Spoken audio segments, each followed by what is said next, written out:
Hello everyone, আসসালামু আলাইকুম। আজকের খুবই স্পেশাল একটা ভিডিওতে তোমাদের সবাইকে স্বাগতম। তোমরা যারা 2025 সালে ক্লাস 8 থেকে 9-এ উঠবা কিংবা ক্লাস 9 থেকে 10-এ উঠবা, তোমাদের কিন্তু গ্রুপ সিলেক্ট করা লাগবে। অর্থাৎ তুমি বিজ্ঞান, ব্যবসায় শিক্ষা নাকি মানবিক, অর্থাৎ সায়েন্স, কমার্স বা আর্টস নিবা, এটা কিন্তু সিলেক্ট করা লাগবে।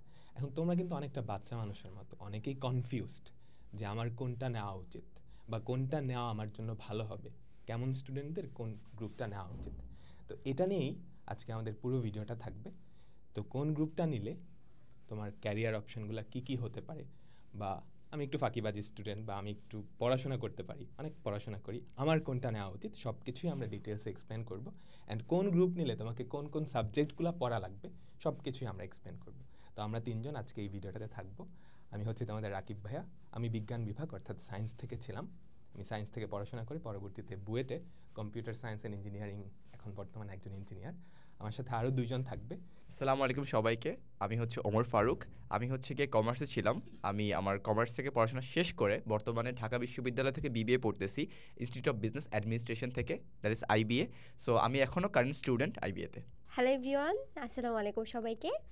আমি আবিদা পারভিন চৌধুরী।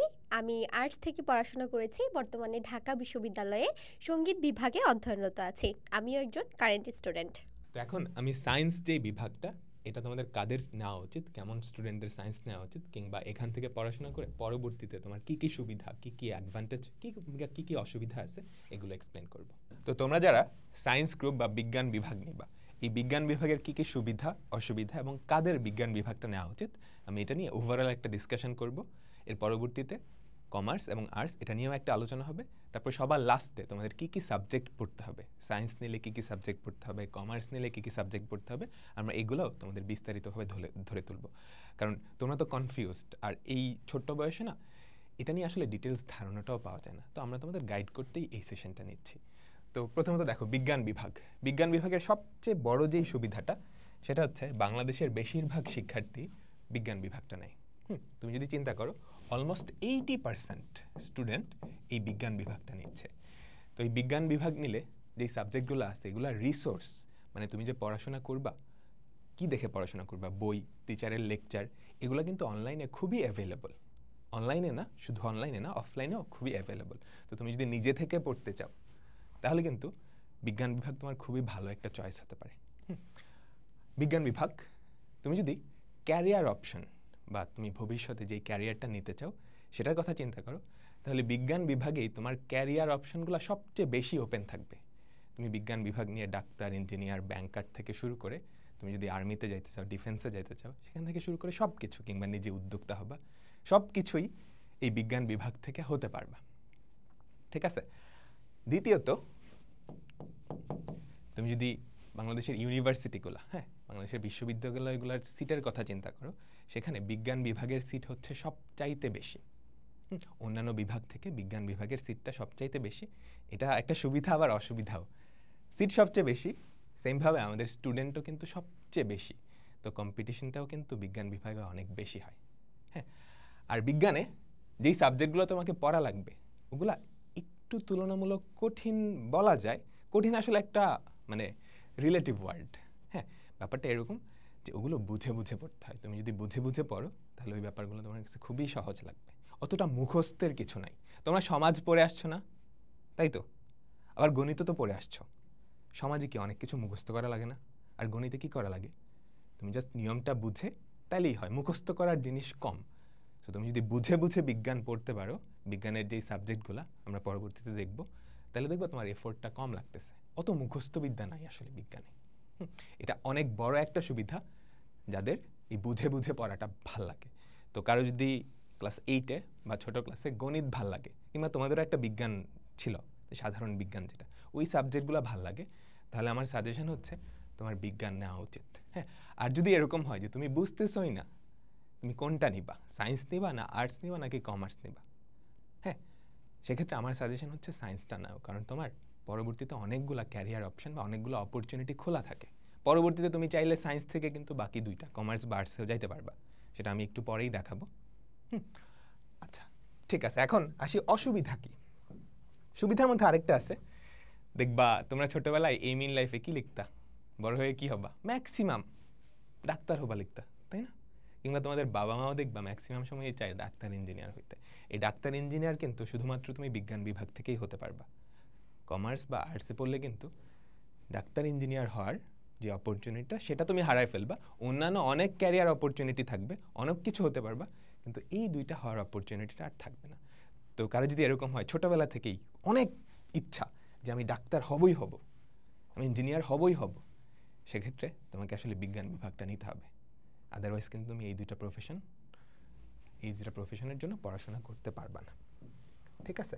আচ্ছা, এখন গ্রুপ পরিবর্তন। তুমি যদি এসএসসিতে বিজ্ঞান বিভাগ নাও, এসএসসিতে ধরো সায়েন্স নিছো, এখন কলেজে উঠবা, হ্যাঁ, এইচএসসি ক্লাস 11-12, সেখানেও কিন্তু তোমাকে আবার বিভাগটা চুজ করতে হবে। তুমি যদি বিজ্ঞান বিভাগ নাও, পরবর্তীতে কলেজে উঠে তুমি তিনটার যে কোনো একটা বিভাগও চুজ করতে পারবা। তুমি ধরো কলেজে সায়েন্স নিলা, ম্যাক্সিমাম কলেজে সায়েন্স, মানে স্কুলে সায়েন্স নিলে কলেজে সায়েন্সই নেই। এখন কিছু কিছু স্টুডেন্ট আছে যারা ধরো স্কুলে সায়েন্স নিছে কিন্তু সায়েন্স নিয়ে ও বুঝতেছে না, ওর কাছে কঠিন লাগতেছে, হ্যাঁ, তখন তার সুযোগ থাকবে সে আর্টস বা কমার্সেও চাইলে শিফট করতে পারবে। ওকে, আচ্ছা, আমরা অনেক সুবিধা দেখলাম।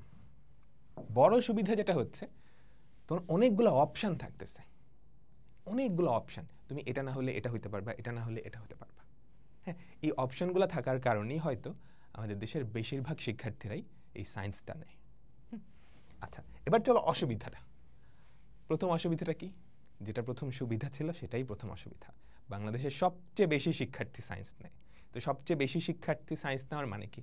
এখানে কম্পিটিশনটা সবচাইতে বেশি। এখানে কম্পিটিশনটা সবচাইতে বেশি। তুমি অ্যাডমিশন টেস্টের কথা দেখলেই বুঝতে পারবা। ঠিক আছে, এখানে কম্পিটিশনটা সবচেয়ে বেশি, সিটও সবচেয়ে বেশি, কিন্তু সিটের তুলনায় স্টুডেন্ট আরও বেশি। তো দেখবে প্রতি সিটের এগেনস্টে একটা সিটের জন্য ইউনিভার্সিটিতে 100-150 জন মানুষজন পরীক্ষা দিচ্ছে। বুয়েটে বলো বা মেডিকেলে বলো, ইঞ্জিনিয়ারিং মেডিকেল কিংবা ভার্সিটির যেই বিজ্ঞানের সাবজেক্টগুলো আছে। হ্যাঁ, সেকেন্ড যে অসুবিধাটা, বাকি দুইটা গ্রুপ থেকে, কমার্স বা আর্টস থেকে, এখানে পড়াশোনার প্রেশারটা তুলনামূলক একটু বেশি। তুলনামূলক একটু বেশি, অ্যান্ড অনেকগুলো সাবজেক্ট কিন্তু বুঝে বুঝে পড়তে হয়, ম্যাথসের মতো অনেকটা। হ্যাঁ, সাবজেক্টগুলো আমরা পরে দেখব। তো এগুলো যদি তুমি বুঝে বুঝে না পড়ে মুখস্থ করতে যাও, সেক্ষেত্রে কিন্তু অনেক কঠিন লাগবে, অনেক কঠিন লাগবে। ঠিক আছে? তো যারা এরকম যে পড়াশোনায় কোনো এফোর্টই দিতে চাও না, ফাঁকিবাজি করবা, ওরা কিন্তু বিজ্ঞান বিভাগে আইসো না। ওরা আসলে ফাঁকিবাজি করে তো তুমি কোনো ইয়েতেই ভালো করতে পারবে না, তাই না? তুমি কোন সাবজেক্ট বা কোন গ্রুপ নিচ্ছ, এটার থেকে বড় কথা হচ্ছে তুমি যেই গ্রুপটা নিলা সেই গ্রুপে কিভাবে পড়াশোনা করতেছো, এটা সবচাইতে বেশি ইম্পর্টেন্ট। ঠিক আছে? তো এই ছিল সায়েন্সের ওভারঅল ডিসকাশন। আমি একটা সাজেশন দিই, তুমি যদি বুঝতে না পারো যে তোমার কি করা উচিত, সায়েন্স নিব না আর্টস নিব নাকি কমার্স নিব, আমার সাজেশন হচ্ছে সায়েন্স নিয়ে নাও। ঠিক আছে? ওকে, তো এখন কমার্স নিয়ে বা ব্যবসায় শিক্ষা এই বিভাগটা কাদের নেওয়া উচিত এবং এটার যেই সুবিধা অসুবিধা, এটা ডিসকাস করতে তোমাদের ওমর ভাই আসতেছে। সো মোটামুটি আমরা সায়েন্সের সুবিধা অ্যান্ড অসুবিধা দুইটা নিয়েই জানতে পারলাম, কি করলে আমাদের সায়েন্স নেওয়া উচিত অ্যান্ড কেমন স্টুডেন্ট হইলে আমাদের সায়েন্সটাকে অ্যাভয়েড করা উচিত। আচ্ছা, এবার আসলো কমার্স। কমার্সের বেশ কিছু সুবিধা রয়েছে এবং অসুবিধাও রয়েছে, রাইট? সো কমার্সে আমাদের সবার একটা কমন পারসেপশন যে আমরা হচ্ছে এতদিন ম্যাথে যারা উইক ছিলাম তারা কমার্সে চলে যাব, বাট আসলে কি এটা একটা রাইট ডিসিশন? চলো একটু দেখি। আচ্ছা, কমার্সের সুবিধা দিয়ে স্টার্ট করতেছি। কমার্সের সুবিধাটা আসলে কি? কমার্সের সুবিধা হচ্ছে সায়েন্সে তুমি যেরকম কম্পিটিশন ফেস করবা, যেটা একটু আগে দেখলা যে অ্যারাউন্ড 80% স্টুডেন্ট সায়েন্স নিয়ে থাকে, সো বাকি যে স্টুডেন্ট তারা হচ্ছে আর্টস কমার্সে চলে যায়। সো ওই তুলনায় আমাদের কমার্সের কম্পিটিশনটা একটু কম। কমার্সে সায়েন্সের মতো অত ভালো ভালো স্টুডেন্ট আসে না, কয়েকজন স্পেসিফিক স্টুডেন্টস বাদে, রাইট? সো এটা একটা ভালো সুবিধা যে তুমি চাইলে একটা কলেজের টপার হয়ে যেতে পারো, স্কুলের ভালো টপার হয়ে যেতে পারো যদি তুমি কমার্স নিয়ে থাকো। আচ্ছা, আরেকটা অসুবিধা বলি। অসুবিধা কি? যেহেতু কম স্টুডেন্ট এখানে নিয়ে থাকে, তাহলে বিশ্ববিদ্যালয় থেকে শুরু করে ভালো ভালো কলেজগুলোতে কমার্সের কি এতগুলো অ্যাভেলেবেল থাকা উচিত? কমার্সের সিটটাও হচ্ছে কম, অ্যান্ড যেহেতু সিট কম তার মানে তুমি এখানে আবার একটু কম সিটের কারণে একটু প্যারা খেতে পারো। আচ্ছা, সেকেন্ডলি আরেকটা অসুবিধা আছে কমার্সে, সেটা হচ্ছে তুমি সায়েন্সে যেরকম টিচারের অ্যাভেলেবিলিটি থেকে শুরু করে কন্টেন্টসের অ্যাভেলেবিলিটি পাবা, তুমি তোমার আশেপাশে অনেক ফিজিক্স, কেমিস্ট্রি, ম্যাথ, বায়োলজি অনেকগুলো কন্টেন্টস অ্যাভেলেবেল পাবা। যখন তুমি কমার্স নেবা তখন তোমার স্কুল বাদে এবং কয়েকটা স্পেসিফিক জায়গা বাদে এই কন্টেন্টগুলো বা তুমি কোত্থেকে পড়তে পারো সেই বিষয়গুলো নিয়ে একটু প্যারা খেতে পারো কয়েকজন। ঠিক আছে।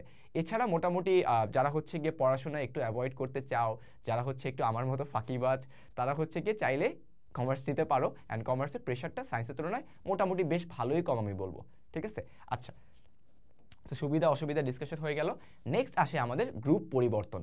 আচ্ছা, গ্রুপ পরিবর্তনের ক্ষেত্রে তোমার যদি মনে হয় যে না ভাইয়া আমি 9-10 পর্যন্ত পড়লাম কমার্স, অ্যান্ড কমার্স পড়ার পরে আমার মনে হচ্ছে যে না কমার্স আমার ভালো লাগতেছে না, আমি বিজনেসের দিকে যাব না, বা আমার হচ্ছে গিয়ে ওই সাইডটা খুব একটা এক্সপ্লোর করার ইচ্ছা নাই, তাহলে আমি কি করতে পারি? তাহলে তুমি ইজিলি আর্টসে শিফট করতে পারো। দ্যাট মিনস তুমি সাংবাদিকতা থেকে শুরু করে তুমি হচ্ছে ইতিহাস নিয়ে পড়াশোনা করতে পারো, ইকোনমিক্স নিয়ে পড়াশোনা করতে পারো। তুমি চাইলে তোমার ক্যারিয়ারটা সুইচ করার একটা অপশন পাবা, যেটা শুধুমাত্র আর্টসেই যেতে পারবা। আর যাদের কমার্স মোটামুটি ভালো লেগে গেছে তারা তো ইজিলি কমার্সেই থাকতে পারবা। ঠিক আছে, এখন তোমাদের আর্টস নিয়ে কথা বলতে, আর্টসের সুবিধা অসুবিধা অ্যান্ড ক্যারিয়ার অপশনস নিয়ে কথা বলতে আমি নেক্সট রাখবো আবিদাকে। আচ্ছা, এতক্ষণ ধরে রাকিব ভাইয়া আর ওমর ভাইয়া কিন্তু যত ভালো ভালো স্টুডেন্ট ছিল তাদের সবাইকে সায়েন্স এবং কমার্সে নিয়ে চলে গেছে। এখন আমরা যারা বাকি আছি তারা কি কম মেধাবী স্টুডেন্ট? একদমই না। তাহলে আমরা আর্টস কারা কারা পড়বো? তাহলে চলো দেখে নিই আর্টস পড়তে গেলে আমাদের কি কি সুবিধা পাওয়া যাবে এবং কি কি অসুবিধা আমরা ফেস করব, সেই জিনিসগুলো নিয়ে এখন আমরা আলোচনা করব। তো বেসিক্যালি আমরা আর্টস কারা কারা পড়ে থাকি? যারা একটু ম্যাথস কম বুঝি তারাই তো আমরা আর্টসে চলে আসি, তাই না? তোমাদেরকে আরেকটা মজার গল্প বলি। আমি যখন নবম দশম শ্রেণীতে ছিলাম তখন কিন্তু সায়েন্সে পড়েছিলাম, কিন্তু পরবর্তীতে একটু ম্যাথসটা মাথায় বেশি একটা ঢুকে না, এই জন্য পরে আমি কি করলাম, আর্টস নিয়ে পড়াশোনা করে ফেলছি। তো আর্টসে গিয়ে আমি যে মজার জিনিসটা পেয়েছি, আমরা কম পড়েও অনেক ভালো কিছু করতে পারি, কম পড়েও কিন্তু আমরা ভালো মার্কস পেতে পারি। তো এই দিক থেকে যারা আমরা একটু ফাঁকিবাজি স্টুডেন্টরা আছি তারা কিন্তু চাইলেই আর্টস পড়তে পারি। এবং দেখো, যেহেতু পড়াশোনা একটু কম, আমি এত বেশি কম বলবো না, কারণ এখানে মুখস্থের অনেক ব্যাপার থাকে, বাট যদি যেহেতু আমাদের একাডেমিকে একটু কম প্রেশার, তো আমরা কিন্তু অন্যান্য অনেক দিকে ফোকাস করতে পারবা।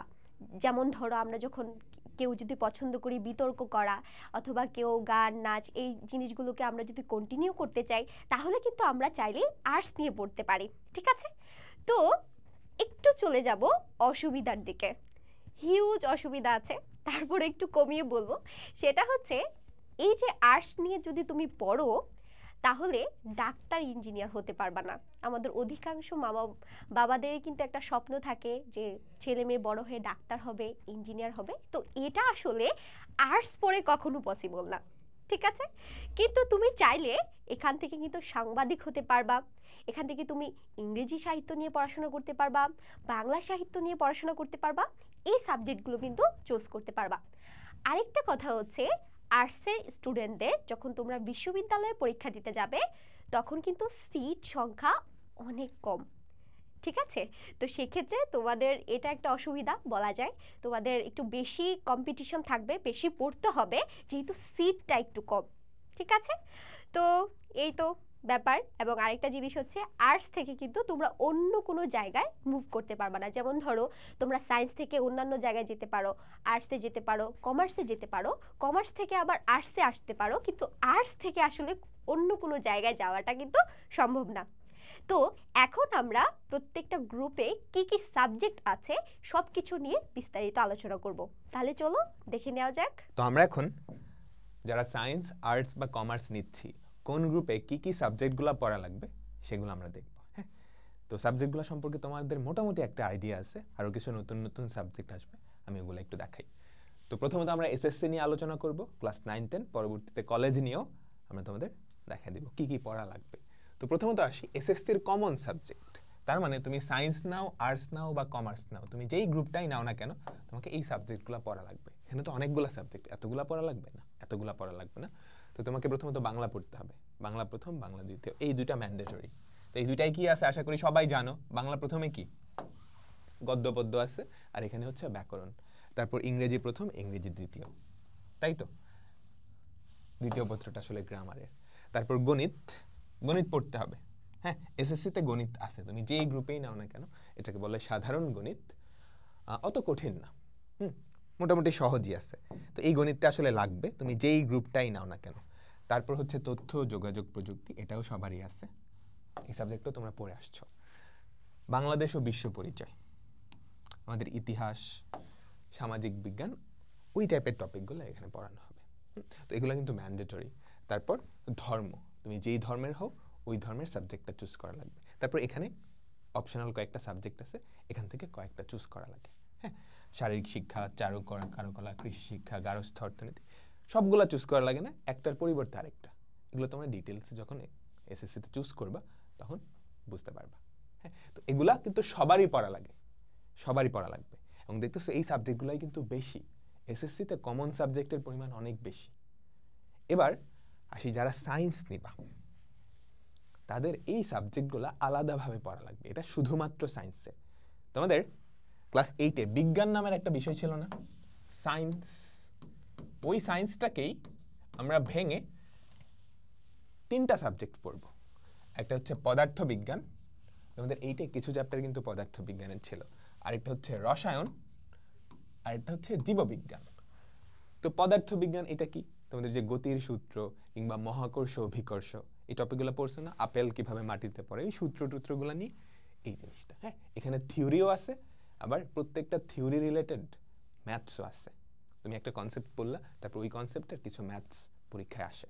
হ্যাঁ, তো এইটা ভালোই বুঝে পড়ার জিনিস, এটা কিন্তু মুখস্থ করলে হবে না। এটা বুঝে বুঝে পড়লে অনেক মজার এবং অনেক ইন্টারেস্টিং। আমাদের রিয়েল লাইফের যেই জিনিসগুলো, এই যে ধরো আমি হাঁটতেছি, কেন আমি পড়ে যাচ্ছি না, কিংবা এটা উপরে নিক্ষেপ করলে কেন ফেরত আসতেছে, সব কিছুই কিন্তু আমাদের এই পদার্থ বিজ্ঞানে এক্সপ্লেন করা হয়। তারপর হচ্ছে রসায়ন। রসায়ন হচ্ছে বিক্রিয়া। হ্যাঁ, তুমি যখন একটা মোমবাতি জ্বালাও, তখন সেখানে কি অক্সিজেন পুরায় কার্বন ডাইঅক্সাইড হয়, তাই না? আগুন জ্বলতে সহায়তা করে অক্সিজেন। যত ধরনের রাসায়নিক বিক্রিয়া বা রাসায়নিক যত প্রক্রিয়া আছে সব কিছুই আমাদের রসায়ন এই সাবজেক্টে পড়ানো হয়। তো এখানে মুখস্থের জিনিসপত্রও আছে, আবার ম্যাথামেটিক্যাল জিনিসপত্রও আছে। ঠিক আছে, এখানে মুখস্থেরও বেশ কিছু জিনিসপত্র আছে, আবার কি ম্যাথামেটিক্সও আছে। তারপর হচ্ছে জীববিজ্ঞান। নাম শুনেই বুঝতে পারতেছ, আমাদের জীবন, যেমন মানব দেহ, কিংবা তোমরা যারা ডাক্তারি পড়বা, ভবিষ্যতে ডাক্তার হবা, এই সাবজেক্টটা কিন্তু তোমাদের সবচাইতে ইম্পর্টেন্ট। হ্যাঁ, আমাদের জীবনে বা আমাদের জৈবিক যত জিনিসপত্র আছে সব কিছু এখানে এক্সপ্লেন করা হয়। ঠিক আছে, আর তারপর হচ্ছে উচ্চতর গণিত। উচ্চতর গণিত সাধারণ গণিতেরই একটু অ্যাডভান্সড ভার্সন, ওটা থেকে একটু কঠিন। কঠিন আসলে বলা ঠিক না, মানে এটা বুঝতে আরেকটু এফোর্ট দেওয়া লাগবে। তো ক্লাস 9-10-এ এই 4টা সাবজেক্ট হচ্ছে কি আমাদের গ্রুপ সাবজেক্ট। তুমি যখন কলেজে উঠবা দেখবা এই 4টা সাবজেক্ট আরো বেশি হয়ে গেছে, 8টা হয়ে গেছে। আমরা সেটা পরে দেখব। তো এখন কমার্সের যেই সাবজেক্টগুলা পড়া লাগবে সেটা এক্সপ্লেন করার জন্য আমি তোমাদের ওমর ভাইয়াকে একটু ডেকে নিচ্ছি। সো মোটামুটি আমরা সায়েন্স নেওয়ার পরবর্তীতে কী কী বিষয়ে পড়াশোনা করব তা নিয়ে একটা আইডিয়া পেয়ে গেলাম। তারপর আসে কমার্স নেওয়ার পরে তুমি কমন সাবজেক্টসগুলোর পাশাপাশি আর কোন কোন বিষয় পড়বো তা নিয়ে মূলত এখন ডিসকাশনটা। সো প্রথমেই আমরা দেখতে পাচ্ছি ফাইন্যান্স অ্যান্ড ব্যাংকিং। আচ্ছা, ফাইন্যান্স অ্যান্ড ব্যাংকিংটা কি? ফাইন্যান্স অ্যান্ড ব্যাংকিং হচ্ছে মূলত প্ল্যানিং। তুমি একটা ব্যবসা কিভাবে করবা, তার যে প্ল্যানিংটা হবে, তুমি কিভাবে কোন প্রোডাক্টটা কিনবা, সেটা কি আসলেই তোমার জন্য কিনা ঠিক হয়েছে কিনা, এই সিদ্ধান্তগুলো নিয়েই মূলত ফাইন্যান্স ডিসকাশন করে। তারপর আসে ব্যাংকিং কি চাইলে একটা ব্যাংক এত টাকা আমাদের প্রোডাকশন করতে পারে? না, পারে না। কেন পারে না? এই সমস্ত বিষয়গুলো তুমি ব্যাংকিংয়ে দেখতে পারবা। অ্যান্ড প্রত্যেকটা ব্যাংক কিভাবে চলে, ব্যাংকের আয় কিভাবে, ব্যাংকের ব্যয় কিভাবে, একটা ব্যাংক কিভাবে রান করে, সব কিছু তুমি ফাইন্যান্স অ্যান্ড ব্যাংকিংয়ের মধ্যে পেয়ে যাবা। বাংলাদেশ ব্যাংক এবং অন্যান্য ব্যাংকগুলো কি সিমিলার নাকি ডিফারেন্ট, এবং কী কী ডিফারেন্স আছে তাদের মধ্যে। তারপর আসে ব্যবসায় উদ্যোগ। অনেকেই বড় হয়ে ব্যবসা করতে চাও, অনেকেই বড় হয়ে নিজের একটা বিজনেস করতে চাও। সো ওইগুলোর একদম বেসিক জিনিসপাতি যেগুলো হচ্ছে না জানলেই না, বা জানলে হয়তো বা তোমার জন্য অনেকটা বেটার হতে পারে, সেইগুলোর প্র্যাকটিক্যাল এক্সাম্পল সহ দেখতে পারবা এখানে, রাইট? ব্যবসায় উদ্যোগের পরবর্তীতে আমরা পাই সায়েন্স। বাট এই সায়েন্স কি ওই সায়েন্সের মতো এত ডিফিকাল্ট? মোটেও না। এই সায়েন্সে তুমি ফিজিক্স, কেমিস্ট্রি অ্যান্ড বায়োলজি সবগুলোর সবচেয়ে সহজ অধ্যায়গুলো যতটুকু তোমার জীবনের জন্য জানা প্রয়োজন ততটুকুই পেয়ে যাবা এই বইটাতে। তারপর আসে আমাদের সবার প্রিয় হিসাব বিজ্ঞান। হিসাব বিজ্ঞানটা বসে কি বোঝাচ্ছে? আসলে হিসাবের কেউ বিজ্ঞানী হয়ে যাবে এমন কিছু না। তুমি যে সারা বছর ধরে ব্যবসাটা করলা, তোমার যে আয় হলো, তোমার যে ব্যয় হলো, ওইটার একটা তোমার ক্যালকুলেশন প্রয়োজন না? ওই বছরটা কিভাবে তুমি সব কিছু রান করলা, সব কিছু জানা প্রয়োজন না? এটাই হচ্ছে হিসাব বিজ্ঞান।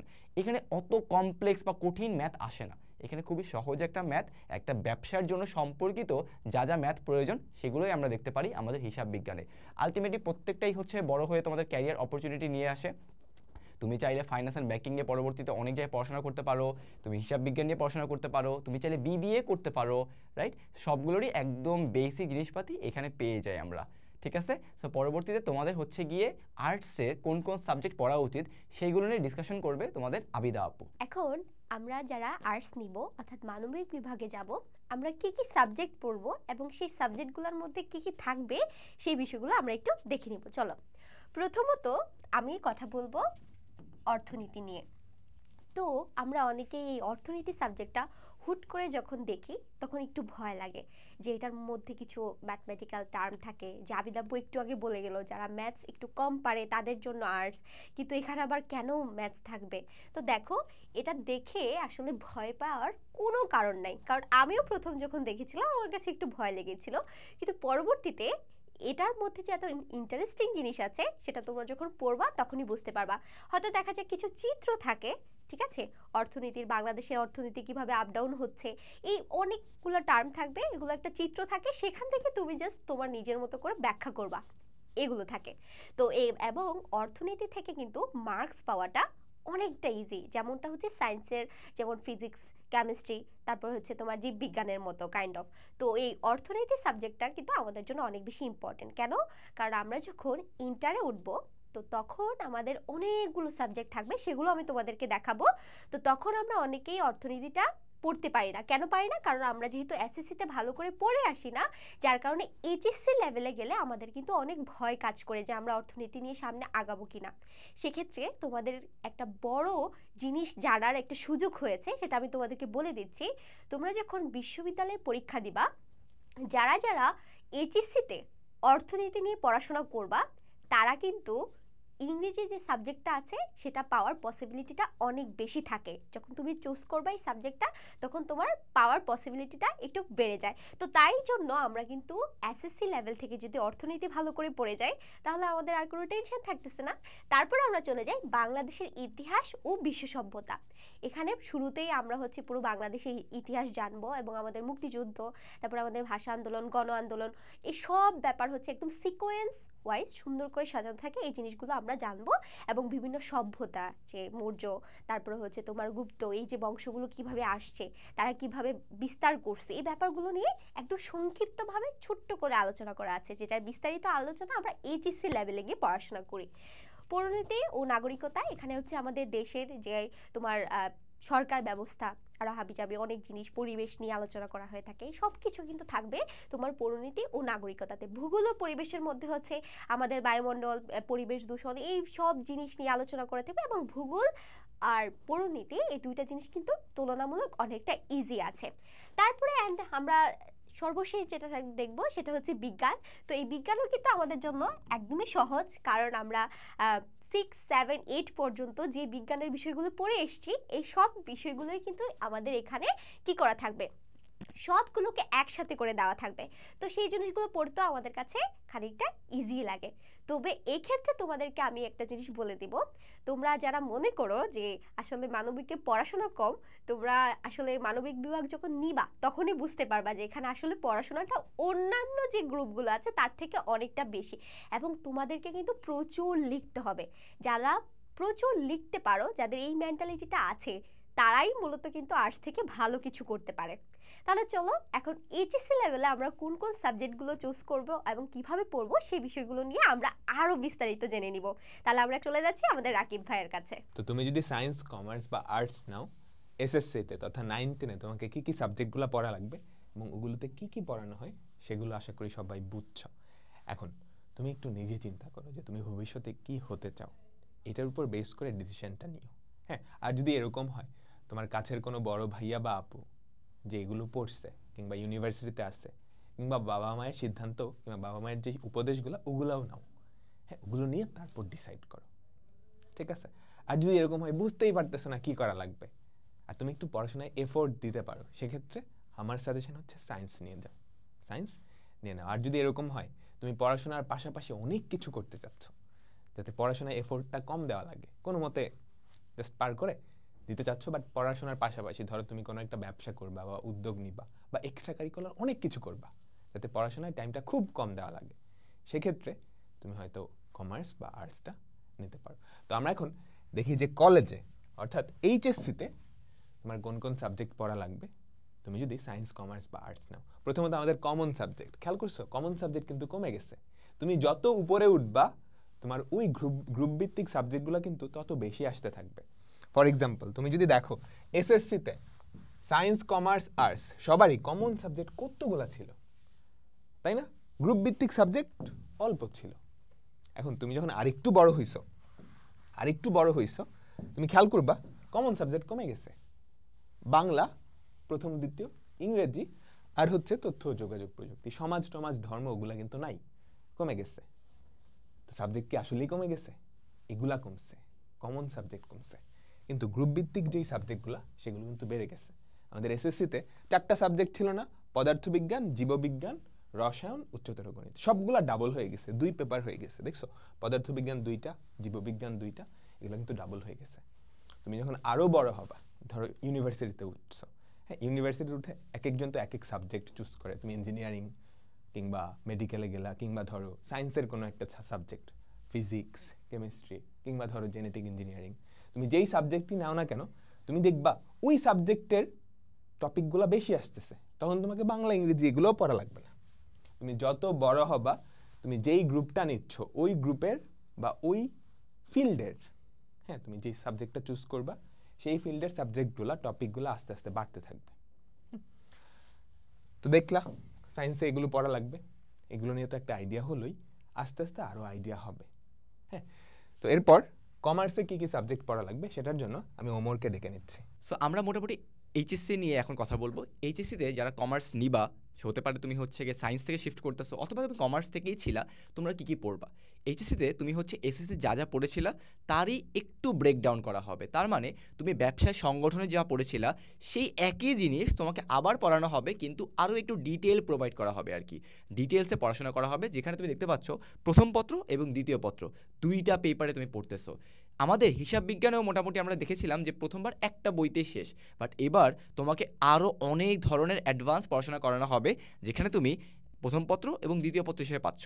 তারপর যেটা পাচ্ছি সেটা হচ্ছে আমাদের উৎপাদন ও বিপণন ব্যবস্থাপনা। তার মানে কি? মার্কেটিং। তুমি তোমার প্রোডাক্টটা মানুষের কাছে কীভাবে উপস্থাপন করবা, তোমার প্রোডাক্টটাকে আসলেই মানুষ কিনবে কি না, তোমার প্রোডাক্টের মধ্যে কী কী জিনিস আছে যেটা তোমার মানুষকে অ্যাট্রাক্ট করতে পারে, সেই ব্যাপারগুলো নিয়েও পড়াশোনা করানো হবে তোমাদের কলেজে।